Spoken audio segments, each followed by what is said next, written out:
dando honra a abrir aqui mais uma edição do Liberty Open, evento que eu fundei com um grupo de amigos em 2017 e que jamais imaginei que estaria chegando à 8ª edição.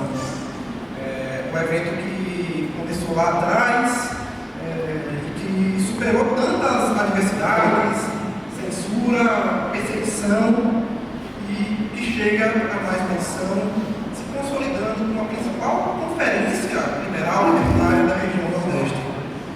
Antes de tudo, eu queria agradecer a presença de cada um de vocês.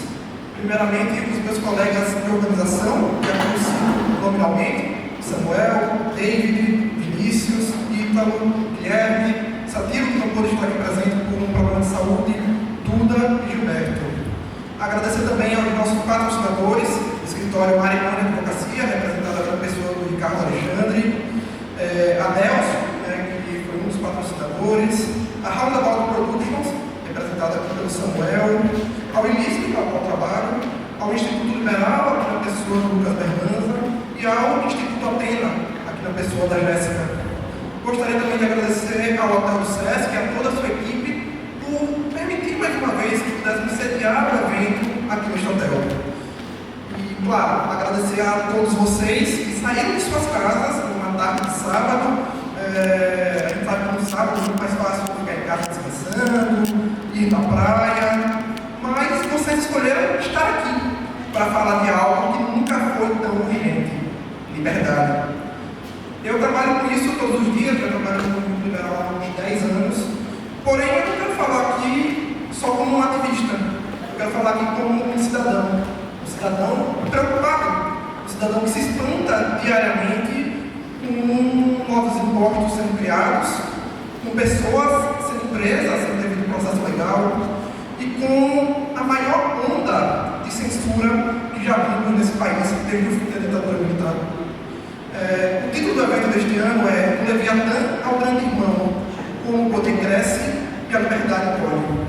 É sobre o que acontece quando o Estado se torna tão poderoso, mas tão grande, que deixa de ser o nosso servidor para ser o nosso senhor.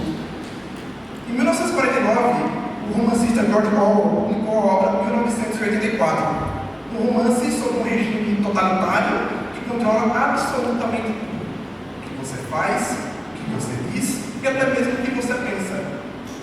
A obra é uma crítica direta à União Soviética e ao regime stalinista, mas ela serve como uma crítica a todo qualquer tipo de regime totalitário. No livro, Grande Irmão é o símbolo máximo desse controle. Ele é uma figura que está sempre vigiando, vendo tudo que você faz, sempre punindo e sempre decidindo o que é verdade e o que é mentira. A obra do Orwell nos apresenta alguns conceitos, como o conceito de duplo pensar, que é quando você acredita em duas coisas contraditórias ao mesmo tempo, e nova língua, que é a redução proposital do vocabulário para limitar o pensamento. E uma das frases mais marcantes da obra é: quem controla o passado, controla o futuro. Quem controla o presente, controla o passado. Não tem dúvida que daqui a alguns anos, aqueles que hoje defendem toda essa onda de censura que está ocorrendo hoje, tentarão negar a realidade. Tentarão negar que houve essa onda de censura, tentarão negar que houve essa onda de prisões arbitrárias, porque eles querem reescrever a história. E é justamente por isso que nós temos o nosso papel aqui de sempre espalhar a verdade, de fazer com que a verdade seja ecoada por todos os cantos, que a nossa mensagem chegue a todos. Isso não é só ficção. A obra do George Orwell é um alerta. Ele não estava apenas escrevendo uma distopia fictícia. Ele estava nos avisando sobre algo que está acontecendo na época dele, poderia acontecer no futuro e que de diversas formas está acontecendo hoje. E aí agora, vamos trocar aqui as páginas do livro pela realidade, pelo Brasil de 2025. Em 2025, o Brasil, a gente tem um cenário que cada vez mais a liberdade individual é sufocada, e sempre com justificativas nobres. Hoje, por exemplo, temos a questão da vigilância digital, teve recentemente a instrução normativa que desejava fiscalizar as transações públicas, instrução que acabou caindo graças à pressão da própria população, que se revoltou contra o Leviatã, mas a gente tem que ficar sempre em alerta, porque nada impede que outras tentativas do gênero surjam no futuro. legislativa, né? Decisões judiciais que silenciam vozes que desagradam o poder. E, coincidentemente, só censura-se um lado. A gente vê toda essa onda de censura, né? Sempre com a desculpa de para proteger a democracia, para combater as fake news. Mas a gente não vê nenhuma pessoa que propaga fake news de esquerda, por exemplo, ser alvo disso. E nem deve, só para deixar claro, né? A liberdade de expressão não é para todos, tanto para um quanto para os meus inimigos. Porém, a gente nota que há um viés nessa percepção, que há um viés nessa censura. Há também a questão do controle narrativo. O Estado, ele escolhe quais dados ele pode ou não divulgar. E até reescreve o passado com o objetivo de moldar a percepção do presente. O exemplo disso é o sigilo do cartão corporativo, que agora é de 100 anos. O próprio Lula também criticava o sigilo, que hoje o sigilo de 100 anos do cartão corporativo. Ou seja, nós que pagamos o salário dele, nós não temos o direito de saber o que está sendo gasto, com o que está sendo gasto. E aí tem a expansão do Leviatã. Enquanto isso, a máquina pública ela só cresce, só se apodera, temos mais impostos criados todos os dias, como a famigerada taxa das vizinhas, que foi uma das primeiras medidas desse governo. Mais burocracia, mais licenças, mais restrições à liberdade de empreender, à liberdade de trabalhar. A gente teve uma portaria do Ministério do Trabalho que quer impedir a abertura do comércio aos domingos feriados.